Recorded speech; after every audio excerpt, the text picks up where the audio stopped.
আসসালামু আলাইকুম। আমি ইউনানি বিভাগের একজন স্টুডেন্ট হিসেবে আপনাদের সাথে কয়েকটি বেসিক বিষয় নিয়ে কথাবার্তা বলবো।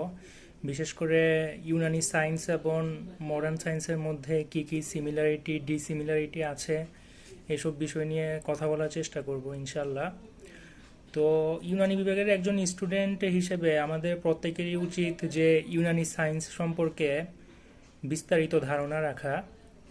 সেই সাথে আমাদের একাডেমিক যে সিলেবাস আছে এখানে যেহেতু মডার্ন সায়েন্সের যেসব সাবজেক্টগুলো আছে অ্যানাটমি ফিজিওলজি বিশেষ করে এগুলো যেহেতু অ্যাড আছে, তো এসব বিষয়ে নিয়েও আমাদেরকে সম্যক ধারণা নিতে হবে। সেজন্যেই আমরা যদি একদম প্রথম থেকেই যদি ইউনানি সায়েন্সটাকে গুরুত্ব সহকারে পড়ে আসি এবং মডার্ন সায়েন্স আমরা যতটা গুরুত্ব সহকারে পড়ি, ইউনানি সায়েন্সটা যদি ততটা গুরুত্ব সহকারে পড়ে আসি, তাহলে আশা করি ইন ফিউচারে আমাদের ইউনানি সায়েন্স নিয়ে কোনো ভয়ভীতি কোনো ধরনের শঙ্কা কাজ করবে না। কারণ হচ্ছে যে আমাদের ইউনানি সায়েন্সের প্রায় বেশিরভাগ বইগুলোই হচ্ছে উর্দু ভাষাভাষী। সো এক্ষেত্রে উর্দুটা জানাও আমাদের জন্য খুবই জরুরি। তাই যতটা সম্ভব আমি আজকে এই বিষয়গুলো ক্লিয়ার করার চেষ্টা করব যে ইউনানি সায়েন্স এবং মডার্ন সায়েন্সের মধ্যে কি কি সাদৃশ্য বৈসাদৃশ্য এগুলো আছে। তো সবার আগে আমি যেটা বলবো মডার্ন সায়েন্সের যে বিষয়টা সেটা হচ্ছে যে অ্যানাটমি, যেটাকে আমাদের ইউনানি পরিভাষায় তাশরিহুল বাদান, আর ফিজিওলজি যেটাকে আমাদের ইউনানি পরিভাষায় মানাফিয়াতুল আজা অথবা আফালুল আজা বলা হয়। তো এই দুইটা এই দুইটা বিষয় আসলে আপনি ইউনানি সায়েন্স পড়েন অথবা মডার্ন সায়েন্স পড়েন, সবারই এই দুইটা বিষয় সম্পর্কে অ্যাটলিস্ট বেসিক ধারণাটা থাকা দরকার। কারণ হচ্ছে যে আপনি যখন ইউনানি সায়েন্সের কুল্লিয়াতে তিব যেই অংশটা আছে এখানে হচ্ছে এলমে বা নজরি যে চারটা মৌলিক বিষয় আছে, সেগুলো হচ্ছে যে আপনার উমরে তাবিয়া, আহওয়ালে বাদান, তারপর আসবাব আলামাত। এই বিষয়গুলো যখন আপনি ডিটেলসে পড়তে যাবেন তখন হচ্ছে আপনার এই অ্যানাটমি ফিজিওলজির বেসিক জিনিসগুলো অবশ্যই লাগবে। বিশেষ করে অ্যানাটমিতে আমরা হচ্ছে আমাদের বডির বিভিন্ন ধরনের সেল স্ট্রাকচার, তারপরে অর্গান, টিস্যু, এগুলো নিয়ে একটা বিস্তারিত আলোচনা পেয়ে থাকি। তো আমাদের বডির যে অ্যানাটমিক্যাল স্ট্রাকচার এটা অবশ্যই আমাদেরকে জানতে হবে। এটা না জানলে আসলে আপনি ইউনানি সায়েন্সেও কিছুই করতে পারবেন না। কারণ আপনাকে তো অ্যাটলিস্ট আগে বিভিন্ন অর্গানের পজিশান, বিভিন্ন সেল টিস্যু এগুলো সম্পর্কে একটা বেসিক আইডিয়া থাকা লাগবে। এগুলো যদি আপনি আইডেন্টিফাই করতে না পারেন তাহলে সেই ক্ষেত্রে আসলে আপনি ইউনানি সায়েন্সেও কিছুই করতে পারবেন না। পাশাপাশি ফিজিওলজির ক্ষেত্রেও সেম কথা, কারণ আমাদের বডির যে ফাংশনগুলো আছে বা আমাদের বডির যেসব টিস্যু আছে অথবা যেসব অর্গানগুলো আছে এগুলো কিভাবে কাজ করে, কি কি কাজ করে, এগুলো সম্পর্কেও আমাদেরকে জানতে হবে। তা না হলে আসলে ইউনানি সায়েন্স আমরা ভালো বুঝতে পারবো না। এবং ইউনানি সায়েন্সের যে বেসিক জিনিসগুলো বেসিক ফান্ডামেন্টাল হিসেবে আমাদেরকে অবশ্যই অ্যানাটমি ফিজিওলজি সম্পর্কে একটা বেসিক আইডিয়া থাকতে হবে। তারপরে আসি আমরা মডার্ন সায়েন্স এবং ইউনানি সায়েন্সের মধ্যে কিছু সিমিলারিটি ডিসিমিলারিটি। যেমন আমরা যদি মডার্ন সায়েন্সের কথা চিন্তা করি সেক্ষেত্রে মডার্ন সায়েন্সের যেই ফিজিওলজি সাবজেক্টটা, ফিজিওলজিটা মেনলি শুরু হয় আপনার খুলাইয়া বা সেল দিয়ে। তারপরে একই ধরনের অনেকগুলো সেল যখন একই কাজকর্ম সম্পাদন করে তখন ওই সেলগুলোকে বা ওই কোষগুচ্ছকে আমরা একত্রিতভাবে বলি নোসিস। এটাকে বহুবচনে বলে হচ্ছে আনসেজা। এটা মানে হচ্ছে টিস্যু। আবার অনেকগুলো টিস্যু মিলে যখন একটা অর্গান তৈরি হয়, ঠিক আছে, তখন এই অর্গানটাকে আমরা ইউনানি ভাষায় বলি হচ্ছে ওজব, যার বহুবচন হচ্ছে আজা। একইভাবে অনেকগুলো অর্গান মিলে একটা সিস্টেম তৈরি হয়। এই সিস্টেমটাকে আমরা ইউনানি ভাষায় বলি হচ্ছে নিজাম। তো আমরা মডার্ন সায়েন্সের যে ফিজিওলজি সেটা থেকে আমরা দেখতে পারি যে সেটা হচ্ছে প্রথমে হচ্ছে কোষ দিয়ে স্টার্ট হয়, কোষ থেকে কলা, কলা থেকে হচ্ছে অঙ্গ, এবং একাধিক অঙ্গ মিলে একটা সুগঠিত তন্ত্র তৈরি হয়। এবং এভাবে হচ্ছে ফিজিওলজিটা কি আমাদের শারীরবৃত্তীয় বিভিন্ন ধরনের কাজকর্ম, ক্রিয়াকলাপ এগুলা সম্পাদন করে থাকে। তো সেই ক্ষেত্রে এটা হচ্ছে আপনার মডার্ন সায়েন্সের ফিজিওলজির যে বেসিক সেটা। আর আমাদের ইউনানি সায়েন্সের বেসিকটা হচ্ছে আপনার উমুরে তাবিয়া, যেটাকে আমরা বলে থাকি যে আমাদের দেহের গঠন, তারপর দেহের প্রাকৃতিক উপাদান, দেহের ক্রিয়াকলাপ কিভাবে ঘটবে, এই সব কিছুই মূলত এই উমুরে তাবিয়ার মূল বিষয়। তো আসলে উমুরে তাবিয়া হচ্ছে আমাদের দেহের প্রকৃতি, অর্থাৎ এই উমুরে তাবিয়া ছাড়া বা এই মৌলিক বিষয়গুলো ছাড়া আমরা মানবদেহের অস্তিত্বই কল্পনা করতে পারি না। আমাদের মানবদেহ গঠনের পূর্ব সত্ত্বই হচ্ছে উমুরে তাবিয়াগুলো।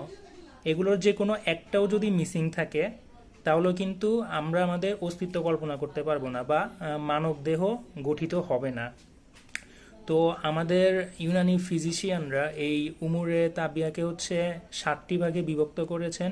এগুলো হচ্ছে যথাক্রমে আরকান, মিজাজ, আখলাক, আজা, আরোয়া, কোয়া এবং আফআল। এই 7টি বিষয় হচ্ছে মানবদেহের গঠনের জন্য খুবই জরুরি। এগুলো ছাড়া মানবদেহের অস্তিত্ব কল্পনা করা যাবে না। তো এখন এই 7টি বিষয়ের মধ্যে প্রথম যে বিষয়টি আছে সেটা হচ্ছে আরকান। এটাকে আনাসেরও বলা হয়ে থাকে। আরকানের এক বচন হচ্ছে রুকন, আর আনাসেরের এক বচন হচ্ছে উনসুর। তো আরকান মেনলি বাংলাতে বোঝায় এটা দ্বারা হচ্ছে মৌলিক উপাদান। তো মডার্ন সায়েন্সের ফিজিওলজির ক্ষেত্রে সেলটা হচ্ছে যেরকম কোষ দেহের গঠন ও কাজের একক, অর্থাৎ কোষ দেহের সবচেয়ে ক্ষুদ্রতম অংশটাই হচ্ছে, জীবদেহের সবচেয়ে ক্ষুদ্রতম অংশটাই হচ্ছে মডার্ন সায়েন্সের ফিজিওলজি অনুসারে কোষ বা সেল। একইভাবে আমাদের ইউনানি সায়েন্স অনুসারে আরকান বা মৌলিক উপাদানগুলো, আমি যদি এগুলোকে যদি এক বচনে বলি, যেমন রুকন বা উনসুরি হচ্ছে আমাদের মানবদেহের গঠন ও কাজের একক হিসেবে আমরা চিন্তা করতে পারি। তো এদিক থেকে আসলে ফিজিওলজি এবং ইউনানি সায়েন্সের মধ্যে একটা সিমিলারিটি আছে। কোষটা যেরকম জীবদেহের গঠন ও কাজের একক, আমাদের উমুরে তাবিয়া যে প্রথম বিষয়টা যেটা হচ্ছে আরকান, এক বচন হচ্ছে উনসুর, উনসুরটাও হচ্ছে আমাদের জীবদেহের গঠন ও কাজের একক, এবং এটা দিয়ে হচ্ছে মানবদেহের গঠন যে প্রকৃতির এটা শুরু হবে। সো এদিক থেকে দুইটার মধ্যে সিমিলারিটি আছে। তো উমুরে তাবিয়া আর ফিজিওলজির মধ্যে দেখা যাচ্ছে যে বেসিক জিনিসগুলো টোটালি ডিফারেন্ট। ফিজিওলজির ক্ষেত্রে যেরকম আপনার সেল, টিস্যু, অর্গান, সিস্টেম এভাবে হচ্ছে সজ্জিতভাবে আছে, কিন্তু আমাদের ইউনানি সায়েন্সে হচ্ছে উমুরে তাবিয়া যেই 7টা উমুরে তাবিয়া আছে এগুলো হচ্ছে বিভিন্নভাবে আলোচিত হবে। তো এগুলোর কোনোটা যদি মিসিং থাকে সেই ক্ষেত্রে আমাদের মানবদেহ কল্পনা করা যাবে না। তো এদিক থেকে আমি বলতে পারি যে আমাদের ইউনানি সায়েন্স এবং মডার্ন সায়েন্সের মধ্যে একটা বিশাল ডিসিমিলারিটি রয়েছে। আচ্ছা, তাহলে সারসংক্ষেপ হিসেবে আমরা এটা বলতে পারি যে উমুরে তাবিয়া মানে হচ্ছে আমাদের মানবদেহের যে তাবিয়াত, অর্থাৎ তাবিয়াতুল ইনসানিয়া বা তাবিয়াতুল বাদান, যেটা মানে মানবদেহের প্রকৃতিগত যেসব ক্রিয়াকলাপ বা মানবদেহের গঠনগত যেসব উপাদান, প্রাকৃতিক যে উপাদানগুলো, এগুলো সমন্বয়ে হচ্ছে পুরো উমুরে তাবিয়াটা গঠিত হবে। তো ফিজিওলজির ক্ষেত্রে আমরা যেটা দেখলাম যে ফিজিওলজির ক্ষেত্রে হচ্ছে যে আমাদের হিউম্যান বডিটা কিভাবে ফাংশন করে, কিভাবে এটা বিভিন্ন সিস্টেমের আওতাভুক্ত হয়ে ফাংশন করে, সেটা হচ্ছে ফিজিওলজির আলোচ্য বিষয়। আর উমুরে তাবিয়ার আলোচ্য বিষয় সেম, যে আমাদের মানবদেহ কিভাবে বিভিন্ন প্রাকৃতিক গঠন বা প্রাকৃতিক গঠন উপাদান দ্বারা তৈরি হয়ে বিভিন্ন ধরনের ফাংশন করে। তো এই ক্ষেত্রে দুইটার মধ্যে যেই ডিভিশনগুলো, এগুলোর মধ্যে তোমার ডিসিমিলারিটি রয়েছে, কিন্তু দুইটার কিন্তু ফান্ডামেন্টাল সেম। ফিজিওলজি ও মানবদেহের গঠন প্রকৃতিগত দিক থেকে অ্যানাটমিক্যাল স্ট্রাকচার মেনটেন করে বিভিন্ন ধরনের ফাংশন করবে, অর্থাৎ বিভিন্ন অর্গান বা বিভিন্ন সেল বা বিভিন্ন টিস্যু স্পেসিফিকভাবে নির্দিষ্ট কাজগুলো করবে। একইভাবে আমাদের উমুরে তাবিয়ার যে 7টা বিষয় আছে, এগুলো কোনোটা গঠনগত উপাদান তৈরি করবে, কোনোটা হচ্ছে ব্যালেন্স করবে, কোনোটা হচ্ছে আপনার বিভিন্ন ধরনের কুয়া বা পাওয়ার কালেক্ট করে তারপরে হচ্ছে নিজস্ব ফাংশন করবে। তো এই 7টা বিষয় একত্রিতভাবে কিন্তু আলটিমেটলি মানবদেহকে গঠন করতেছে এবং নির্দিষ্ট নির্দিষ্ট ভাবে বিভিন্ন ধরনের কার্যকলাপ করতেছে, এবং এই কার্যকলাপগুলো নিয়ন্ত্রণ করার জন্য এই 7টা বিষয়ের মধ্যেই যে কোনো একটা উপাদান হচ্ছে কি আপনার বিভিন্ন ধরনের কাজকর্ম নিয়ন্ত্রণ করতেছে, বিভিন্ন কার্যকলাপ করতেছে, তারপর কার্যকলাপ করার জন্য যেসব উপাদানগুলো দরকার এসব উপাদান গঠন করতেছে। তো আলটিমেটলি এই 7টা যেই উমুরে তাবি আছে এগুলো একত্রিতভাবে মানবদেহের ফাংশনটাই করতেছে। তো এদিক থেকে উমুরে তাবি এবং ফিজিওলজির মধ্যে একটা সিমিলারিটি আছে। আর ডিসিমিলারিটি হচ্ছে এদের যে ডিভিশনগুলো আছে, যেমন ফিজিওলজিতে হচ্ছে শুরু হয়েছে সেল, তারপর টিস্যু, তারপর অর্গান, তারপর সিস্টেম, কিন্তু ইউনানি সায়েন্সে হচ্ছে উমরে তাবিয়া যে 7টা বিষয় এগুলোই হচ্ছে বেসিক ফান্ডামেন্টাল। তো আশা করি উমরে তাবিয়া ফিজিওলজির মধ্যে যে সাদৃশ্য বৈসাদৃশ্য এটা ক্লিয়ার করতে পেরেছি। আচ্ছা, আলোচনার এই পর্যায়ে আমরা হচ্ছে যে কোনো একটা সিস্টেম নিয়ে আলোচনা করব। যেমন আমরা ডাইজেস্টিভ সিস্টেমে চিন্তা করতে পারি, মানে আমাদের যে পরিপাক তন্ত্রটা আছে। তো আমরা যে খাবার খাই, ইউনানি চিকিৎসা শাস্ত্র অনুসারে সেই খাবার হচ্ছে পাকস্থলী থেকে শুরু করে 4টা অবস্থায় রূপান্তরের মাধ্যমে আমাদের হোল বডিতে এটা পরিপাক হয় বা হজম হয়। তো এই 4টা অবস্থার উপর ভিত্তি করে মূলত আমরা যে খাবারগুলো খাই এগুলো পাকস্থলী থেকে শুরু করে আমাদের দেহের একদম টিস্যু লেভেল পর্যন্ত এগুলো হচ্ছে পরিপাক বা হজম হবে। তো এই 4টা অবস্থাকে আমাদের ইউনানি পরিভাষায় বলা হয় হাজমে মেদি, হাজমে কাবেদি, হাজমে উরুকি, আর হচ্ছে হাজমে ওজবি, বা এগুলোকে first digestion, second digestion, third digestion, fourth digestion এভাবেও ক্লাসিফাইড করা হয়। তো হাজমে মেদি যেটা, বা আমরা এটাকে বাংলায় বলতে পারি যে পাকস্থলীর পরিপাক, এটা হচ্ছে আমরা যখন কোনো খাবার গ্রহণ করি সেটা আমাদের পাকস্থলীতে গিয়ে পরিপাক হয়, মানে ভুক্ত খাদ্যদ্রব্যটা পাকস্থলীতে চলে আসে, এসে এটা হজম হওয়া শুরু হয়। হজম হওয়া শুরু হয় বলতে এটা আসলে পরিপাকৃত খাদ্যটা থেকে যেই রসটা ফার্স্ট অবস্থায় অর্থাৎ পাকস্থলীতে যেই পরিপাকৃত খাদ্যটা কনভার্ট হয়ে যে অবস্থার সৃষ্টি হয় অথবা যে উপাদানে এটা কনভার্ট হয় সেটাকে আমরা বলি হচ্ছে কাইলুস। এটা হচ্ছে পাকস্থলীতে আমরা যে খাবারটা গ্রহণ করি ওই ভুক্ত খাদ্যদ্রব্যটা পরিপাক হওয়ার পরের অবস্থাটা। এখন এই ভুক্ত খাদ্যদ্রব্যটা পাকস্থলীতে পরিপাক হওয়ার পরে এই পরিপাকৃত খাদ্য অংশটা আমাদের উরুকি মাসারিকা অর্থাৎ আমাদের যে সূক্ষ্ম রক্তনালীগুলো আছে এগুলোর মাধ্যমে এটা হচ্ছে জিগার বা কাবেদ বা যকৃতে তারপরে চলে আসে।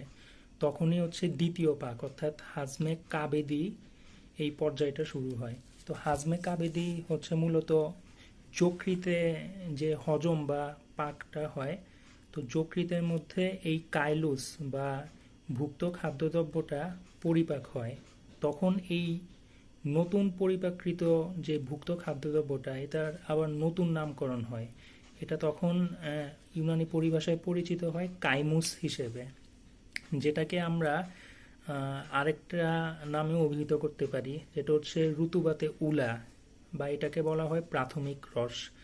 তো মূলত এই যকৃতেই হচ্ছে রুতুবাতে উলা যেটা, সেটাই হচ্ছে মূলত আমাদের আখলাত বা আখলাতে আর বা আমরা যেটা বলি যে দাম বলগম সফরা সদা, এই যকৃতে পরিপাকৃত ভুক্ত খাদ্যদ্রব্য অর্থাৎ কাইমুসটাই হচ্ছে 4টা ভাগে বিভক্ত হয়ে যায়।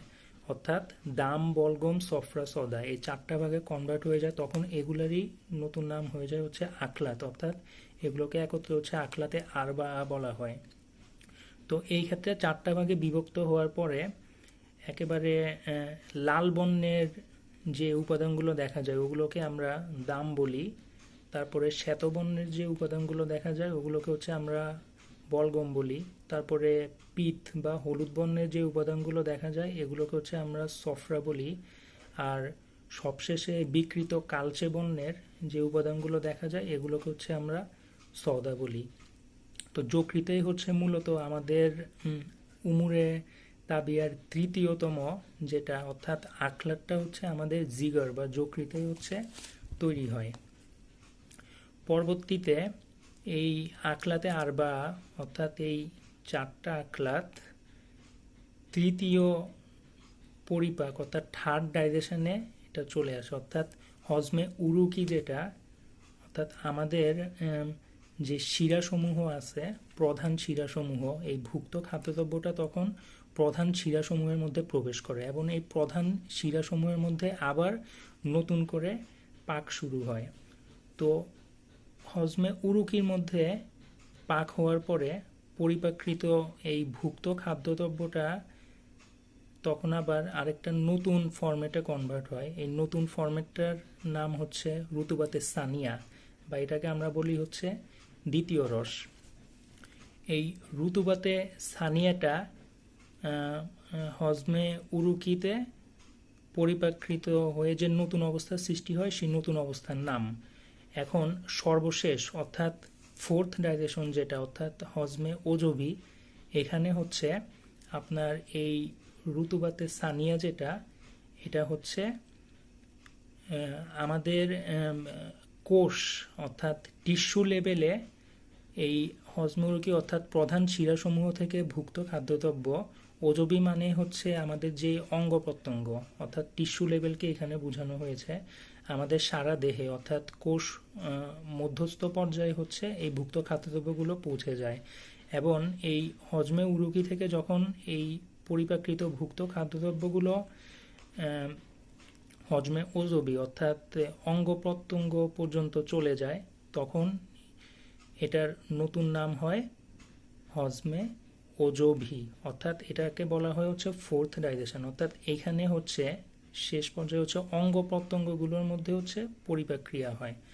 তো এখন এলোপ্যাথিক যে সায়েন্স আছে সেখানেও আমরা দেখি যে আমরা যখন কোনো খাবার খাই সেটা হচ্ছে আমাদের স্টোমাকে আসে, স্টোমাকে হচ্ছে মেইনলি ডাইজেশন হয়। তো স্টোমাকের মধ্যে এই ক্ষেত্রে যে ডাইজেশন হওয়ার পরে যেই সার পদার্থটা তৈরি হয় সেই সার পদার্থটার নাম হয় এখানে কাইমুস। ডিফারেন্সটা এই জায়গাতেই, আমাদের ইউনানি চিকিৎসা শাস্ত্র অনুসারে যকৃতে অর্থাৎ জিগরের মধ্যে পরিপাক হওয়ার পরে খাদ্যদ্রব্যের নাম হয় কাইমুস, কিন্তু মডার্ন সায়েন্স অনুসারে পাকস্থলীর মধ্যে খাদ্যদ্রব্য পরিপাক হওয়ার পর এটার নতুন নাম হয় কাইমুস। আবার আরেকটা বিষয় হচ্ছে যে আমাদের পাকস্থলীতে ইউনানি চিকিৎসা শাস্ত্র অনুসারে খাদ্যদ্রব্য পরিপাক হওয়ার পর যে নতুন অবস্থা সৃষ্টি এটাকে বলে হচ্ছে কাইলুস, কিন্তু মডার্ন সায়েন্স অনুসারে ক্ষুদ্রান্ত্রে যখন এই পরিপাক ক্রিয়ার ফলে নতুন অবস্থার তৈরি হবে তখন সে অবস্থাটাকে বলা হয় হচ্ছে কাইলুস। তো ডিফারেন্সটা মানে মডার্ন সায়েন্স আর ইউনানি সায়েন্সের মধ্যে ডিসিমিলারিটি যেটা সেটা হচ্ছে এখানেই। তো এখন মেন কথা হচ্ছে যে মডার্ন সায়েন্স অনুসারে পাকস্থলীতে হচ্ছে ডাইজেশন হবে তখন এই অবস্থার নামকরণ ওরা করছে হচ্ছে কাইমুস। তারপরে যখন ক্ষুদ্রান্ত্র অর্থাৎ স্মল ইন্টেস্টাইনে যখন ডাইজেশন হবে তখন এই অবস্থাটা হয়ে দাঁড়াবে কাইলুস। অর্থাৎ স্টোমাকে ডাইজেশন হবে তারপরে হচ্ছে ক্ষুদ্রান্ত্রে আবার ডাইজেশন হবে। তো আমরা জানি যে নর্মালি 95% অ্যাবজর্পশন হয়ে থাকে আমাদের স্মল ইন্টেস্টাইনে। তো অ্যাবজর্পশন বলতে আসলে হচ্ছে শ্বসন, অর্থাৎ কোনো কিছু টেনে নেওয়ার পদ্ধতি। এই ক্ষেত্রে আমরা যে খাবারগুলো গ্রহণ করি এগুলো পরিপাক হয়ে এই ভুক্ত খাদ্যদ্রব্যগুলো আমাদের স্মল ইন্টেস্টাইনে এসে রক্তে শোষিত হয় এবং পরবর্তীতে এই স্মল ইন্টেস্টাইন থেকে পোর্টাল ভেইনের মাধ্যমে এই খাদ্যদ্রব্যগুলো লিভারে গিয়ে পৌঁছায়। তো ইউনানি শাস্ত্র অনুসারে হচ্ছে যে আমাদের প্রথম পাক মানে ফার্স্ট ডাইজেশন যেটা, সেটার পরে উরুকে মাসারিকা অর্থাৎ সূক্ষ্ম রক্তনালী সমূহের মাধ্যমে এই পরিপাকৃত ভুক্ত খাদ্যদ্রব্যটা হচ্ছে আমাদের সরাসরি যকৃতে চলে আসে। কিন্তু মডার্ন সায়েন্স অনুসারে পাকস্থলিতে পরিপাক হওয়ার পরে কিছু খাদ্যদ্রব্য আবার স্মল ইন্টেস্টাইনে গিয়ে ওখানেও পরিপাক হয়। ওখানে পরিপাক হওয়ার পরে টোটাল যেই ভুক্ত খাদ্যদ্রব্যটা পরিপাক হয়েছে ওটা হচ্ছে আপনার পোর্টাল ভেইনের মাধ্যমে যকৃত অর্থাৎ লিভারে চলে আসবে। তো এদিক থেকেও মডার্ন সায়েন্স আর ইউনানি সায়েন্সের মধ্যে একটা সিমিলারিটি আছে। তো তারপরে হচ্ছে যে এখন পরিপাকৃত খাদ্যদ্রব্য বা ভুক্ত খাদ্যদ্রব্য পরিপাক হওয়ার পরে সব খাদ্যদ্রব্য তো আর পরিপাক হতে পারে না। এখানে মাদ্দায় ফাসেদা বা টক্সিক মেটেরিয়াল বা ওয়েস্ট মেটেরিয়াল হিসেবে কিছু খাদ্যদ্রব্য থেকে যায়। এগুলো হচ্ছে আমাদের বৃহদন্ত্র অর্থাৎ লার্জ ইন্টেস্টাইনের মাধ্যমে মল হয়ে আমাদের দেহ থেকে নির্গত হয়ে যায়। তো মডার্ন সায়েন্সের ক্ষেত্রেও এই ক্ষেত্রে সেম, যে স্টোমাক আর স্মল ইন্টেস্টাইনে ডাইজেশন হওয়ার পরে স্মল ইন্টেস্টাইনে অ্যাবজর্পশন এবং লার্জ ইন্টেস্টাইনে কিছু জিনিস অ্যাবজর্পশন হওয়ার পরে যেই টক্সিক মেটেরিয়াল অথবা ওয়েস্ট মেটেরিয়ালগুলো থাকবে এগুলো হচ্ছে লার্জ ইন্টেস্টাইনের মাধ্যমে অর্থাৎ অ্যানাল ক্যানেলের মাধ্যমে আমাদের বডি থেকে বের হয়ে যাবে। তো এই ক্ষেত্রে মডার্ন সায়েন্স আর ইউনানি সায়েন্সের মধ্যে সিমিলারিটি দেখা যায়। তো ইউনানি সায়েন্সের মধ্যে মূলত এই চারটা অবস্থায় খাদ্যদ্রব্য কনভার্ট হওয়ার মাধ্যমে হচ্ছে পরিপাক ক্রিয়াটা সুসম্পন্ন হয়। সেগুলো হচ্ছে হাজমে মেদি, হাজমে কাবেদি, হাজমে উরুকি আর হচ্ছে হাজমে ওজবি। তো এই ক্ষেত্রে মডার্ন সায়েন্স আর ইউনানি সায়েন্সের মধ্যে খুব বেশি ডিফারেন্স যে তা না, কারণ খাদ্যদ্রব্যটা পরিপাক হওয়ার প্রসেসটা মানে একদম সেমি বলা চলে, দুই একটা ডিফারেন্স ছাড়া সেমি। মানে আলটিমেটলি তো যকৃতে খাদ্যদ্রব্যটা পৌঁছাইতেছে মডার্ন সায়েন্স আর ইউনানি সায়েন্সে, যকৃতে পৌঁছানোর পরে তারপর প্রসেসটা সেম। যে এখানে থার্ড ডাইজেশন বা হজমে উরুকি যেটা অর্থাৎ প্রধান শিরাসমূহর মাধ্যমে খাদ্যদ্রব্যটা হচ্ছে কি বিভিন্ন অঙ্গ প্রত্যঙ্গ অর্থাৎ টিস্যু লেভেল পর্যন্ত পৌঁছে যাবে, যেটা হচ্ছে ফোর্থ ডাইজেশন। তো এখন আমাদেরকে যে জিনিসটা এখানে বুঝতে হবে সেটা হচ্ছে হজমে উরুকি অর্থাৎ প্রধান শিরাসমূহ থেকে খাদ্যদ্রব্যটা যখন হচ্ছে হজমে ওজবি অর্থাৎ আপনার ফোর্থ ডাইজেশন যেটাকে আমরা বলি ওইখানে গিয়ে যখন পরিপাক হবে, সেই পরিপাক হওয়ার ক্ষেত্রে এখানে আমাদের কুয়া অর্থাৎ উমুরে তাবিয়ার যেই ষষ্ঠ নাম্বার উমুরে তাবিয়াটা সেটার একটা বিশাল ভূমিকা আছে। এখন খাদ্যদ্রব্যটা এই প্রধান শিরাসমূহ থেকে অঙ্গ প্রত্যঙ্গে যাওয়ার ক্ষেত্রে অবশ্যই এখানে শক্তির প্রয়োজন। আর এই শক্তিটাকে আমাদের ইউনানি চিকিৎসাশাস্ত্র অনুযায়ী কুয়াতে গাজিয়া বলা হয়। এই কুয়াতে গাজিয়াকে আবার চারটা শক্তিতে কনভার্ট করা হয়েছে, অর্থাৎ এই চারটা শক্তি হচ্ছে কুয়াতে গাজিয়ার সাব ডিভিশন। এগুলো হচ্ছে কুয়াতে জাজেবা, কুয়াতে মাসেকা, কুয়াতে হাজেমা আর হচ্ছে কুয়াতে দাফেয়া। এই চারটা শক্তি ছাড়া আপনি খাদ্যদ্রব্য তো খেলেন, একেবারে আপনার হজমে উরুকি অর্থাৎ প্রধান শিরাসমূহ পর্যন্ত খাদ্যদ্রব্য আসলো, কিন্তু তারপরে খাদ্যদ্রব্যগুলো হজমে ওজবি অর্থাৎ ফোর্থ ডাইজেশন হওয়ার জন্য এই শক্তিসমূহ অর্থাৎ কুয়াগুলো অবশ্যই মেনটেন করতে হবে। এই কুয়াগুলো যদি মানে কুয়াতে গাজিয়া অর্থাৎ কুয়াতে গাজিয়া যে চারটা সাব ডিভিশন, এই চারটা সাব ডিভিশন যদি ঠিকঠাক মতো যদি কার্যকলাপ না করে তাহলে খাদ্যদ্রব্যগুলো আমাদের একদম টিস্যু লেভেল পর্যন্ত পৌঁছাতে পারে না। তাই আমাদের ইউনানি শাস্ত্র অনুসারে খাদ্যদ্রব্যগুলো একদম কোষ পর্যন্ত পৌঁছাতে হলে অবশ্যই এই চারটা শক্তির সব কয়টা শক্তিকেই তাদের নিজ নিজ কাজ সঠিকভাবে পালন করতে হবে।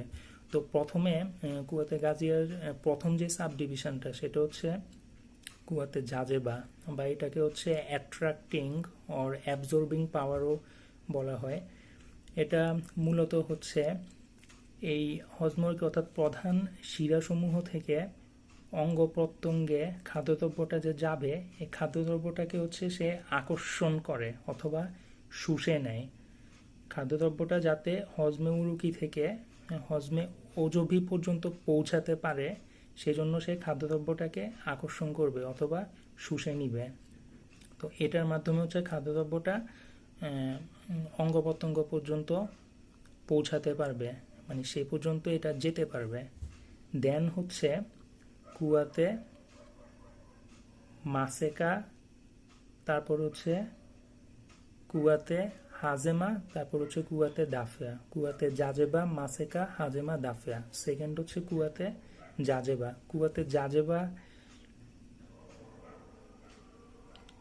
সেকেন্ড হচ্ছে কুয়াতে মাসেকা।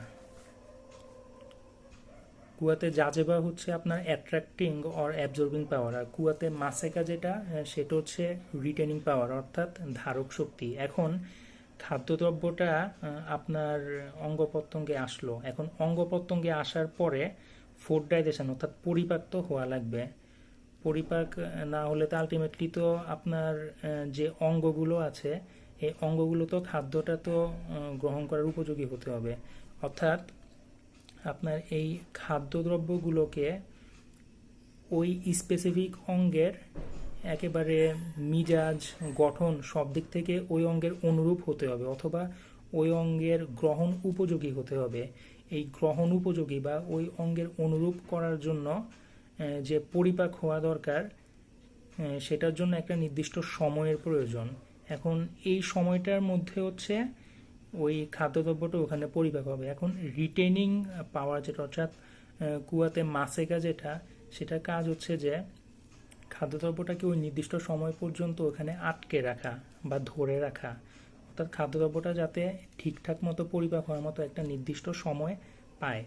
তো কুয়াতে মাসেক হচ্ছে মেইনলি সেই কাজটাই করে। সে হচ্ছে অঙ্গ প্রত্যঙ্গে কুয়াতে জাজেবা যখন খাদ্যদ্রব্যটাকে পৌঁছিয়ে দেয়, তখন খাদ্যদ্রব্যটা পরিপাক হওয়ার জন্য সে একটা নির্দিষ্ট সময় পর্যন্ত ওইখানেই খাদ্যদ্রব্যটাকে আটকে রাখে, যাতে খাদ্যদ্রব্যটা হচ্ছে আপনার ওই মিজাজ বা গঠন প্রকৃতি সব দিক থেকে ওই অঙ্গের অনুরূপ অথবা ওই অঙ্গের গ্রহণ উপযোগী উপাদানে পরিণত হতে পারে।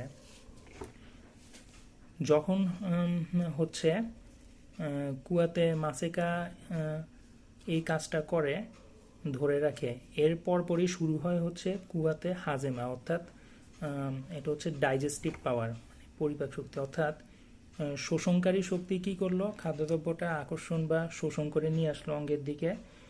আর ধারক শক্তি কি করলো, ধারক শক্তি হচ্ছে খাদ্যটাকে আটকে রাখলো যাতে করে পরিপাকটা ঠিকঠাক মতো হয়। এখন পরিপাক শক্তি কি করবে, পরিপাক শক্তি হচ্ছে খাদ্যদ্রব্যটাকে ঠিকঠাক মতো পরিপাক করবে। পরিপাক করা বলতে হচ্ছে এখানে খাদ্যদ্রব্যটার হচ্ছে এখানে রাসায়নিক রূপান্তর ঘটবে, অর্থাৎ যে নির্দিষ্ট অঙ্গের জন্য ওই খাদ্যদ্রব্যটা, অর্থাৎ ওই অঙ্গের মিজাজ এবং ওই অঙ্গের গঠন প্রকৃতি অনুসারে খাদ্যদ্রব্যটা ওইভাবে কনভার্ট হবে, অর্থাৎ ওই অঙ্গের অনুরূপ খাদ্যদ্রব্যটা কনভার্ট হবে, অথবা ওই অঙ্গের গ্রহণ উপযোগী একটা উপাদানে খাদ্যদ্রব্যটা কনভার্ট হবে।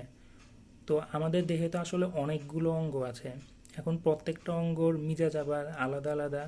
তো সেই ক্ষেত্রে কোন খাদ্যদ্রব্যটা কোন কোন মিজাজের আওতাভুক্ত হবে, কোন খাদ্যদ্রব্যটা ওই অঙ্গের জন্য স্পেসিফিক, কোন খাদ্যদ্রব্যটা ওই অঙ্গ গ্রহণ উপযোগী উপাদানে পরিণত হতে পারবে, এইসব সব কিছুই করবে হচ্ছে কুয়াতে হাজেমা যেটা, অর্থাৎ পরিপাক শক্তি। পরিপাক শক্তি হচ্ছে খাদ্যদ্রব্যগুলোকে নির্দিষ্ট অঙ্গের মিজাজ এবং গঠন প্রকৃতি অনুসারে এগুলোকে ওইভাবে কনভার্ট করবে। আর লাস্ট হচ্ছে যেটা, সেটা হচ্ছে কুয়াতে দাফেয়া, অর্থাৎ এটা হচ্ছে নিঃসারক শক্তি। এখন খাদ্যদ্রব্য পরিপাক হওয়ার পরে কিছু অসার অংশ থেকে যাবে বা অসার পদার্থ থেকে যাবে, যেগুলো হচ্ছে পরিপাক হওয়ার পরে মানে অকেজ অংশ হিসেবে, এগুলো আর আমাদের দেহের কোনো কাজে লাগবে না, বরঞ্চ এগুলো যদি আমাদের দেহে থেকে যায় তাহলে এগুলো হচ্ছে স্থান সংকুলন করবে, যার ফলে খাদ্যদ্রব্য ঠিকঠাক মতো ওই অঙ্গের যে গ্রহণ উপযোগী উপাদান ওগুলাতে কনভার্ট হতে সে বাধার সৃষ্টি করবে, অথবা ওই উপাদানগুলোকে সে হচ্ছে ওই নির্দিষ্ট স্থানে নিজে স্থান নেওয়ার ফলে ওই উপাদানগুলো ওইখানে স্থান নিতে পারবে না। তাই এগুলোকে যত তাড়াতাড়ি সম্ভব দেহ থেকে বের করে দিতে হবে।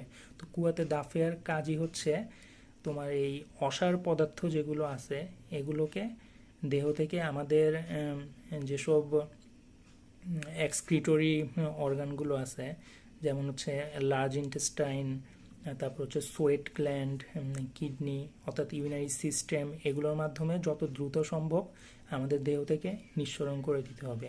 তো এই 4 প্রকার শক্তি হচ্ছে মেনলি আমাদের খাদ্যদ্রব্যটা থার্ড ডাইজেশনের পরে ফোর্থ ডাইজেশনে যে পরিপাক হবে, এই ফোর্থ ডাইজেশনের পরিপাকটা টোটালি কন্ট্রোল করে। এখন এই 4টা শক্তির কোনো একটা শক্তি যদি নিজের কাজকর্ম সঠিকভাবে যদি পালন না করে, তাহলে কিন্তু আমাদের খাদ্যদ্রব্য একদম টিস্যু লেভেল পর্যন্ত পৌঁছাতে পারবে না, যার ফলে আমাদের পরিপাক ক্রিয়ায় ব্যাঘাত সৃষ্টি হবে। তো আশা করি এই বিষয়গুলো আমি ক্লিয়ার করতে পেরেছি। আর ইনশাল্লাহ আমাদের ইউনানি সায়েন্সে আসলে অনেক কিছুই বোঝার আছে এবং এটা খুবই ইন্টারেস্টিং একটা সায়েন্স। আপনি যদি এটা পড়েন তাহলে আসলে বুঝতে পারবেন যে ইউনানি সায়েন্সটা আসলে কতটা ইন্টারেস্টিং। তো এখানে আমি জাস্ট একটা সিস্টেম অর্থাৎ ডাইজেস্টিভ সিস্টেম, আমরা কিভাবে খাবার দাবার গ্রহণের ফলে এগুলো পরিপাক হয় বা হজম হয় এবং টোটালি সেল পর্যন্ত কিভাবে খাবারগুলো কনভার্ট হয় সেই বিষয়ে আলোচনা করলাম। তো আপনি যদি এখানে যদি আরেকটা বিষয় খেয়াল করেন যে মডার্ন সায়েন্সে কিন্তু আমাদের এই পাওয়ারের বিষয়টা মানে কোয়া যেটা, এটার বিষয়টা এই আমাদের ইউনানি সায়েন্সের মতো এতটা স্পেসিফিকভাবে বলা নেই যে খাবার দাবারগুলো কিভাবে কোষ পর্যন্ত চলে যাবে। সেখানে যেটা বলা হয়েছে তারা এখানে হচ্ছে যেমন কার্বোহাইড্রেট জাতীয় যে খাবারগুলো আছে এগুলো হচ্ছে গ্লুকোজে কনভার্ট হবে, প্রোটিন জাতীয় খাবারগুলো অ্যামাইনো অ্যাসিডে কনভার্ট হবে, তারপর হচ্ছে ফ্যাট জাতীয় খাবারগুলো ফ্যাটি অ্যাসিড আর গ্লিসারলে কনভার্ট হবে। এইভাবে এই বিষয়গুলো তারা বর্ণনা করছে। তো তাদের সাথে আমাদের আমি যে একটা সিমিলারিটি পেয়েছি সেটা হচ্ছে যে আমাদের কুয়াতে হাজেমা যেটা, সেখানে হচ্ছে মেনলি পরিপাক করার উদ্দেশ্য হচ্ছে ওই পরিপাকৃত খাদ্যদ্রব্যটা আপনার যেই নির্দিষ্ট অঙ্গ অর্থাৎ মিজা যেমন গঠন প্রকৃতি অনুসারে ওই অঙ্গের অনুরূপ অবস্থায় রূপান্তরিত হবে, অথবা ওই অঙ্গের গ্রহণ উপযোগী উপাদানে রূপান্তরিত হবে। দুইটা অবস্থা, একটা হচ্ছে ওই অঙ্গের অনুরূপ অঙ্গে মানে ওই অঙ্গ গঠনেই সে সরাসরি অংশগ্রহণ করবে, অথবা ওই অঙ্গের অনুরূপ অবস্থায় সে রূপান্তরিত হবে। আর আরেকটা হচ্ছে যে ওই অঙ্গের গ্রহণ উপযোগী উপাদানে পরিণত হবে। তো এই ক্ষেত্রে আমরা যদি মডার্ন সায়েন্সে দেখি তাহলে ওদের প্রোটিন যেটা, প্রোটিন কিন্তু কি আমাদের সরাসরি দেহ গঠনে অংশ নেয়, তার মানে সে কি ওই অঙ্গের অনুরূপ অঙ্গে কনভার্ট হওয়ার মতো ক্যাপাবিলিটি রাখে। আর আমরা যদি অন্যদিকে যদি কার্বোহাইড্রেটের কথা যদি আমরা বলি, মানে গ্লুকোজ যেটা, গ্লুকোজ কিন্তু আলটিমেটলি দেহের গঠনে সরাসরি দেহ গঠনে সরাসরি সেটা অংশগ্রহণ করে না, সে হচ্ছে এটিপি অর্থাৎ ক্যালোরি উৎপাদন করে, যেই শক্তির মাধ্যমে হচ্ছে দেহের যাবতীয় কাজকর্ম পেশি সঞ্চালন থেকে শুরু করে সব ধরনের কাজকর্ম সাধিত হয়। তো প্রোটিনটাই হচ্ছে মেনলি দেহ গঠন অংশগ্রহণ করে এবং দেহের ক্ষয় পূরণ করে। তাই এখানে অনুরূপ অঙ্গে কনভার্ট হওয়া বলতে প্রোটিনটা, আর অঙ্গের গ্রহণ উপযোগী উপাদানে পরিণত হওয়া বলতে হচ্ছে এখানে মেনলি কার্বোহাইড্রেটটাকে বোঝানো হচ্ছে। আর ফ্যাটের বিষয়টা আমি এই জন্য বলছি না, কারণ মডার্ন সায়েন্স অনুসারে ফ্যাটটা কিন্তু আমাদের এটা কিন্তু সঞ্চিত অবস্থায় থাকে। এটা তখনই হচ্ছে আমাদের ফ্যাটটা হচ্ছে আমরা ইউজ করি যখন হচ্ছে আমাদের দেহে শক্তির অভাব দেখা দেয়, ঠিক আছে? কারণ ফ্যাট থেকে হচ্ছে সবচেয়ে বেশি ক্যালোরি শক্তি পাওয়া যায়, সেক্ষেত্রে ফ্যাটটা হচ্ছে আমরা সরাসরি ওইভাবে ইউজ করি। আর প্রোটিন অংশটা আমরা সচরাচর ইউজ করি না, কারণ প্রোটিন জিনিসটা যেহেতু আমাদের ক্ষয় পূরণ করে, তাই এটা কিন্তু আমরা অ্যাবজর্ব মানে আমাদের সঞ্চিত করে রাখি, এটা আমরা পরবর্তীতে যাতে একেবারে না পারতে আর কি যখন হচ্ছে আমাদের দেহে দেখা যায় যে কার্বোহাইড্রেট বা ফ্যাট কোনো কিছুই আর রইলো না, তখনই হচ্ছে প্রোটিন অংশটা হচ্ছে কী করবে, ওইখান থেকে হচ্ছে ক্যালোরি উৎপন্ন হবে। তার মানে আমরা বুঝতে পারছি যে কার্বোহাইড্রেট আর ফ্যাট যেটা, এটা হচ্ছে সরাসরি শক্তিতে কনভার্ট হয় মডার্ন সায়েন্স অনুসারে। আর কার্বোহাইড্রেট মানে 1 গ্রাম কার্বোহাইড্রেট থেকে আমরা 4 কিলো ক্যালোরি শক্তি, তারপরে 1 গ্রাম ফ্যাট থেকে হচ্ছে আমরা 9 কিলো ক্যালোরি শক্তি পাই। তো এগুলো হচ্ছে সরাসরি আপনার আমাদের এটিপি অর্থাৎ শক্তি উৎপন্ন করবে, যে শক্তিটা হচ্ছে আমরা আমাদের শারীরবৃত্তীয় কাজে ব্যয় করে থাকি। কিন্তু প্রোটিনটা থেকে তখনই শক্তিতে কনভার্ট হবে প্রোটিনটা যখন দেখা যাবে যে আমাদের দেহে কার্বোহাইড্রেট মানে নেই বললেই চলে, অথবা ফ্যাট নেই বললেই চলে, এগুলো থেকে আর কোনো শক্তি পাওয়ার কোনো সম্ভাবনা নেই। তখনই হচ্ছে শুধুমাত্র প্রোটিন যেটা, সেটা হচ্ছে শক্তিতে কনভার্ট হবে। 1 গ্রাম প্রোটিন থেকে 4 কিলো ক্যালোরি শক্তি পাওয়া যায়। এছাড়া প্রোটিনটা কিন্তু নর্মালি আমাদের ওইভাবে শক্তিতে কনভার্ট হয় না। তাই দেখা যায় যে এই জন্য যে যখনই হচ্ছে আমাদের প্রোটিনগুলো শক্তিতে কনভার্ট হতে থাকে, তখনই হচ্ছে আমাদের এই শরীরের ক্ষয়পূরণ যেটা, সেটা কিন্তু আর হয় না। আমরা কিন্তু আলটিমেটলি শুকিয়ে যাই। তারপর হচ্ছে আমাদের প্রোটিন ডেফিসিয়েন্সি এটা মেনলি দেখা দেয়। তো মডার্ন সায়েন্স অনুসারে বিষয়গুলো এরকম আর কি। আর ইউনানি সায়েন্স অনুসারে হচ্ছে এইভাবে হচ্ছে এই 4টা শক্তি, কুয়াতে গাজিয়া যে 4টা সাব ডিভিশন, কুয়াতে জাজেবা, মাসেকা, দাফেয়া, হাজেমা, জাজেবা, মাসেকা, হাজেমা আর হচ্ছে দাফে, 4টা শক্তির মাধ্যমেই আমাদের হজমে উরুকি থেকে হজমে উজবি অর্থাৎ পরিপ্রক্রিয়াটা সুসম্পন্ন হয়। তো আশা করি বিষয়গুলো আমি যতটা সম্ভব ক্লিয়ার করতে পেরেছি। সবাইকে অসংখ্য ধন্যবাদ।